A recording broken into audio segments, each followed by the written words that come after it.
Dobre. On teraz také slovo vypovedal pred všetkými svedkami, že on nemá teraz žiadny kabel. Ďakujem za to všetko, za spoluprácu. Je to pravda. On môže teraz vypovedať za všetkými, čo čujú teraz svedkové, že teraz nemajú kabel.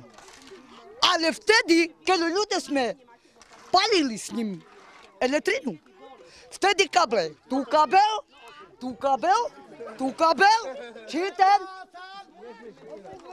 Počúvajte dobre. Tu kabel, tu kabel, tu kabel, tu kabel, hej? No a on to po penieži užíval na automatoch. A tam, čo dával tým ľuďom, on znal, že kemu nie. A čo spravil s peniežami, keď ľudia platili každý deň? Teľo a teľo a teľo.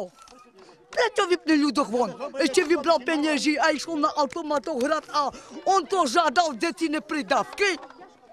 Jak on vypovedá? On toto nech vypovedá. Nie teraz, jak má sám elektrinu, jak ľuďoch vypnul von a on potreboval tie penieži. Automatoch, že nemáme živého otca a živého kráľa, že čisté svedomie poviem pravdu.